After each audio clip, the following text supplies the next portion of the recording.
ये प्रक्रिया जो हमने अब शुरू की है, जिसे हम शिवांग कह रहे हैं, अंग मतलब हिस्सा, यानी शिव का एक हिस्सा, आप उनका एक हिस्सा हैं। तो सृष्टिकर्ता का एक हिस्सा होना, ये रूपांतरण की यात्रा सृष्टि का एक हिस्सा होने से लेकर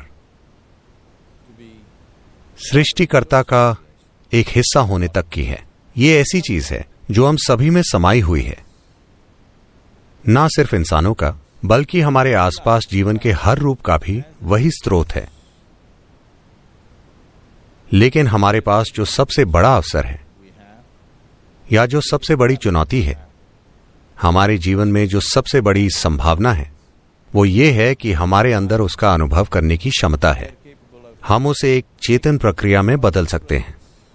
कोई भी दूसरा जीव ये नहीं कर सकता, कोई भी अन्य प्राणी, हालांकि वो भी उसी से बने हैं, लेकिन वो कभी ये नहीं जान सकते कि वो उससे बने हैं।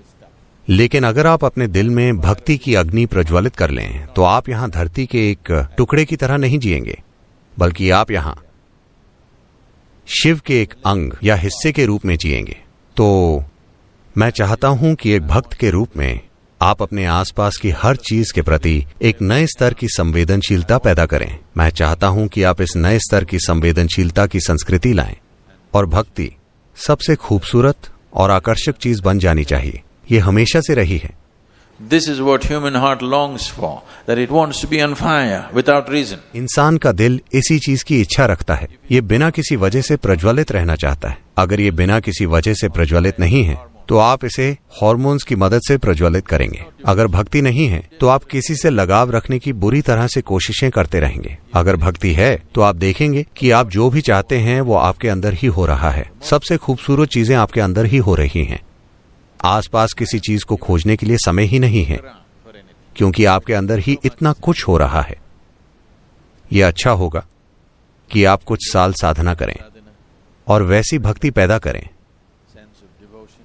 जिसका मतलब है आपके अंदर पूरा संतुलन। जब आप एक भक्त होते हैं तो आप संपूर्ण संतुलन में होते हैं, क्योंकि भक्ति आप में वो आयाम पैदा करती है। ये एक चरम प्रक्रिया लगती है। भक्ति या भक्त एक चरमपंथी है जो किसी के खिलाफ नहीं है। हमें ऐसे लोगों की जरूरत है। फिलहाल हम ऐसे चरमपंथी तैयार कर रहे हैं जो हमेशा किसी के खिलाफ होते हैं। मैं चाहता हूं कि आप बस कल्पना करें, उग्रवादियों जैसे लोग जो इस धरती पर तबाही मचा रहे हैं, लेकिन उनमें एक आयाम है जो बहुत मूल्यवान है। वो ये है कि वो उस चीज के लिए मरने के लिए तैयार हैं जिसे वो कीमती मानते हैं। ये एक महान गुण है, लेकिन वो किसी के खिलाफ हैं। यही एकमात्र समस्या है। मान लीजिए उनका कोई दुश्मन नहीं होता, मान लीजिए आपका कोई दुश्मन ना हो और आप में दुश्मन बनाने की क्षमता भी ना हो, पर आप चरमपंथी हो, तो आप एक शानदार तीव्र इंसान होंगे, है ना?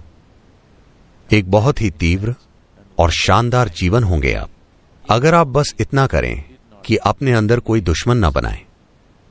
अगर आप कोई दुश्मन नहीं बनाते और आप एक चरमपंथी हैं, तो ये जीने का जबरदस्त तरीका है, क्योंकि आप एक तीव्र जीवन जिएंगे, पूरी तरह से तीव्र।